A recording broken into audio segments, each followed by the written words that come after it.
Hello, my name is Alana Parsons, and today I'll be discussing countercultures in America, then versus now. I'll begin by defining what a counterculture is, then I'll start with the historic movement, followed by the modern movement. When discussing each movement, I'll explore the causes and the lifestyle of these movements, and then I'll discuss the impact they have on society. This will conclude my presentation, and then I'll propose an idea about how we can use this information positively to affect society. A counterculture can be defined as a way of life and set of attitudes opposed to or at variance with the prevailing social norm. In other words, think of it as an argument. There's an argument, and then there are opposing counter arguments to the universally thought truth. Those opposing arguments are known as the counter arguments. So, a counterculture is a group of people with the same beliefs against the typical belief system.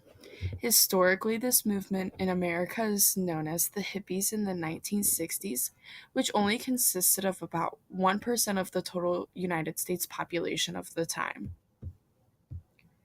So, what created this opposition and how did this movement begin? Well, the young people of the American society, the college students, and the young adults, expressed a general resistance to the Vietnam War and the Cold War. These wars were long and seemingly unnecessary, and anger began to foster among these young kids. This movement also began in the midst of the civil rights movement, when groups and cultures of people who were typically oppressed were finally fighting for a voice. Controversial issues were at the forefront of society, and that really fostered the ideologies of the hippies.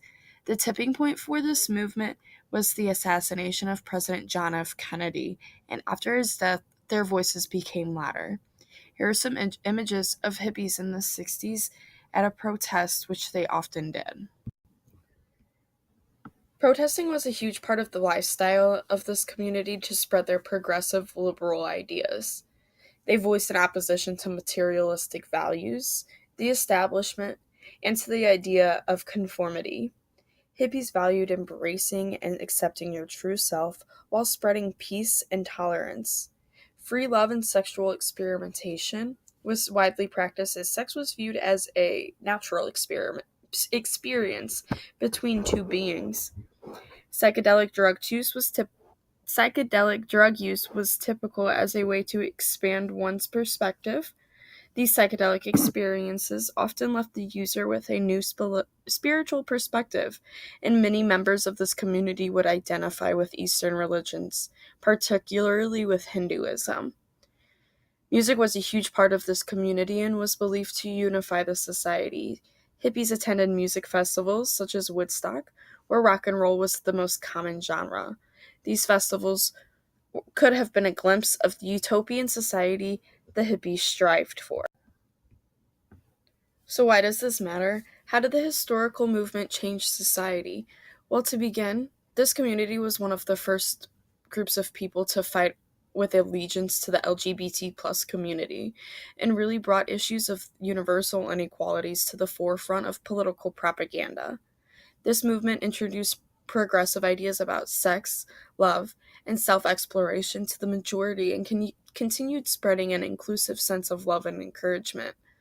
Rock and roll was fairly new to the world, and the hippies really brought a rise to this new pop culture. Psychedelic drugs were introduced to society for the first time, and drug use became more normalized as drugs were used as tools to expand one's perspective.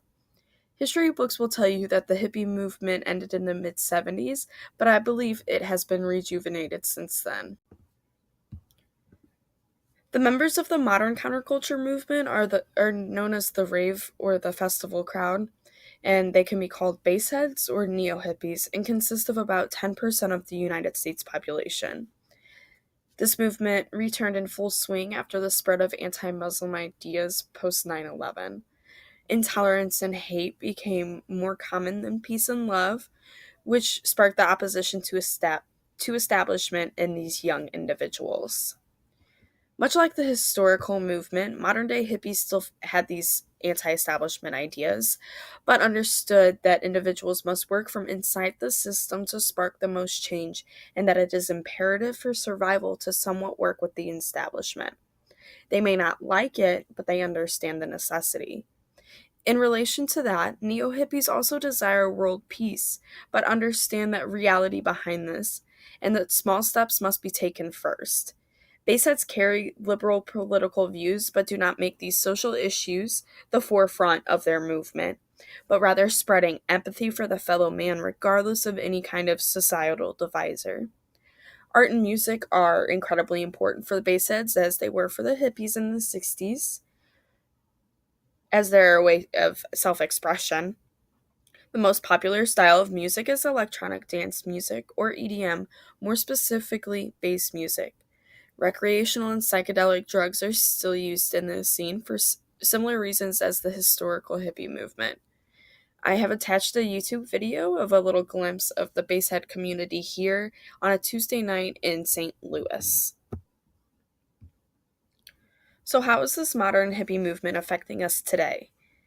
The community is growing in numbers exponentially, which in turn spreads the ideas of tolerance, peace, love, and progressive ideas more throughout society.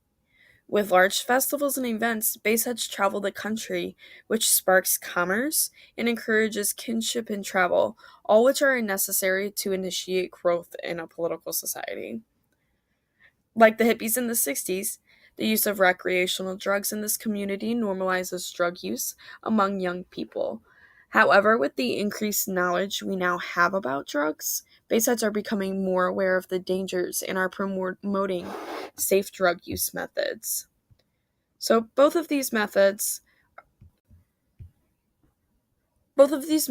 historically and modern, maintain similar beliefs and practices. However, the modern movement is growing much more rapidly than the movement of that in the 60s. I challenge everyone to think of ways we can use these ideas of the community to promote positive change in society. Perhaps if the neo hippies spark protests as the hippies did in the 60s, maybe with the rapid growing population, more social issues will be addressed and changed. Thank you.